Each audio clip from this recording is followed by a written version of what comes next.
Una característica asociada al envejecimiento y ciertamente al progreso de las patologías es el incremento de la tensión arterial. El problema con esto es que el riesgo de padecer accidentes cerebrovasculares y cardiovasculares crece exponencialmente junto con el incremento de la tensión, con lo cual tenemos un panorama cada vez más delicado en la medida en que se rigidifican las arterias y por alguna razón, mayormente desconocida, crece la tensión arterial. El 95% de los casos diagnosticados tienen un apellido, es una hipertensión idiopática. Este curioso vocablo, lo que esconde en el fondo, es nuestro desconocimiento.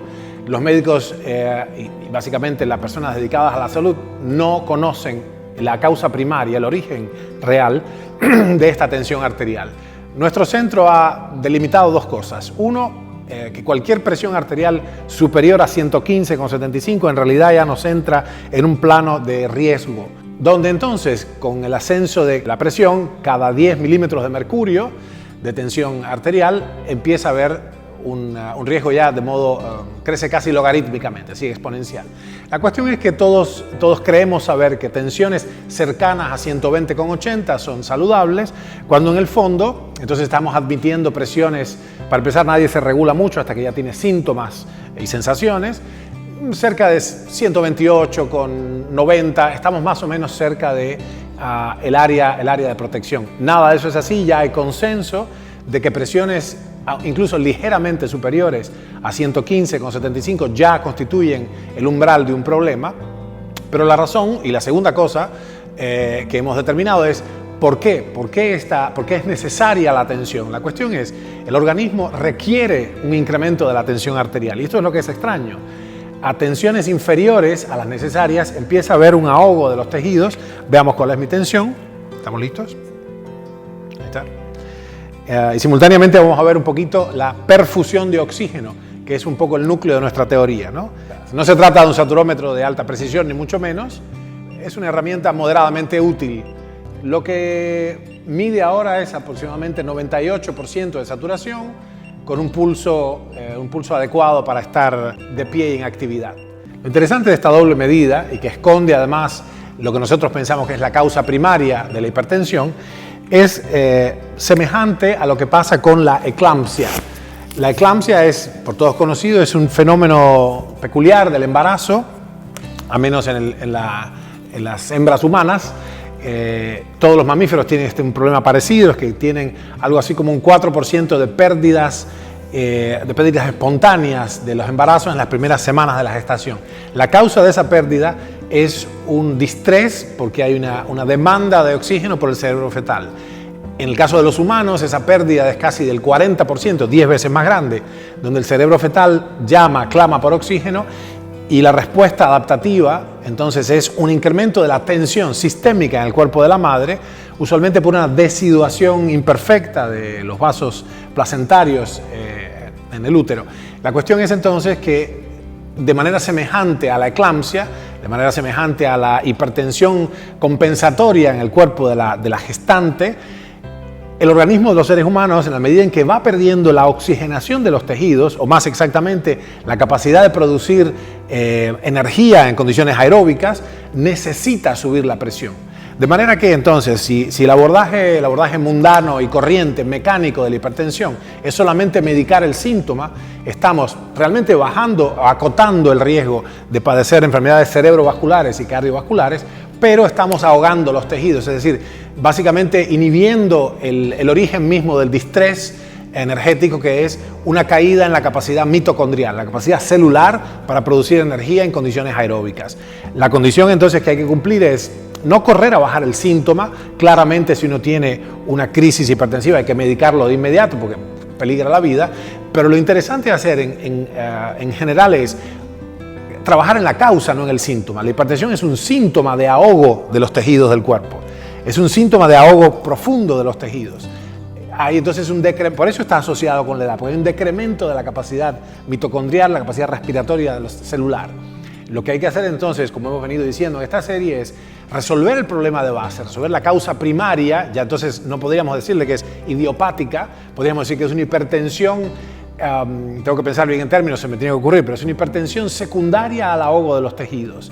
es una hipertensión hipóxica o una hipertensión por disfunción mitocondrial. Esto es muy interesante. Una cosa que pueden hacer de inmediato es medir el pulso, la apnea y la temperatura basales. Esto lo conocemos como PAT.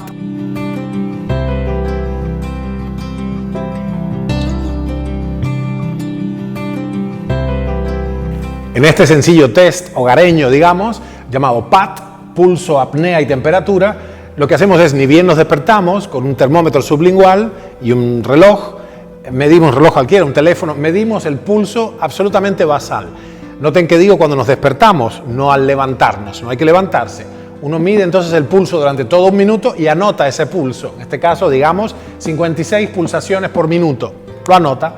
Automáticamente toma la temperatura sublingual, digamos 35,8 grados centígrados, lo anota, y de inmediato procede a tomar la apnea. El tiempo de apnea es el tiempo en que permanezco con una única respiración, sin jadeo previo, sin hiperventilación previa. Hago una única inspiración y cuento en minutos y segundos todo el tiempo que sea capaz de sostenerlo. Esto informa algo muy interesante. Obviamente, si tengo una enfermedad pulmonar obstructiva crónica, no es lo mismo. Descontando los trastornos de la ventilación pulmonar, lo interesante es que este test, pongamos que la apnea fueron 2 minutos 20 segundos, una cosa así. Por cierto, una apnea decente es de 2 minutos, una apnea óptima de 3. Las personas que tengan tiempos de apnea inferiores a 1 minuto, realmente necesitan ayuda pronto, que un poco es el grueso de la población. Lo que esto muestra precisamente es cuál es la causa primaria de la hipertensión. El organismo está obrando, como en la eclampsia, con una hipertensión sistémica que necesita, para garantizar el aporte de oxígeno, la perfusión de oxígeno en los tejidos que claman. Hay una ruta química para esto, se llama HIF, factor inducible por hipoxia. En inglés es Hypoxia Inducible Factor. Y este HIF tiene una curiosa cascada de efectos. Uno de ellos finalmente es la neoangiogénesis. Esto es relevante en el cáncer, pero también ocurre en procesos de cicatrización o el proceso de adaptación fisiológica al ejercicio. Y entonces de esto podemos valernos. Después escríbanle a nuestros médicos para que ellos les puedan guiar a través de qué hacer con estos datos. Pero esto nos pone en otra clase de concepto mental. Vamos a resumir entonces. Ninguna medida de tensión arterial superior a 115/70 sistólica y diastólica es sana, ninguna. Segundo, la hipertensión no debe ser considerada idiopática de origen desconocido, sino hay que asumir que la hipertensión sistémica del organismo es un acomodo, es una compensación de la hipoxia de los tejidos mediada por HIF, el factor inducible por hipoxia, y que la cura de este problema de la hipertensión sería entonces, en su raíz, en su origen, incrementar la capacidad mitocondrial de producir energía en condiciones de oxígeno. Es decir, y con esto tiene sentido toda la serie anterior. Hay que resolver el problema de la capacidad instalada. Por eso es que el ejercicio sistemático mejora la tensión arterial, porque mejora la capacidad respiratoria celular y la presión deja de ser necesaria, la hipertensión. Como una manguera de jardín, yo aprieto, si quiero que llegue más profundo, más lejos el chorro, aprieto la manguera. Eso es presión. En este caso es presión mangueral, si tiene sentido ese neologismo, anótenlo por favor.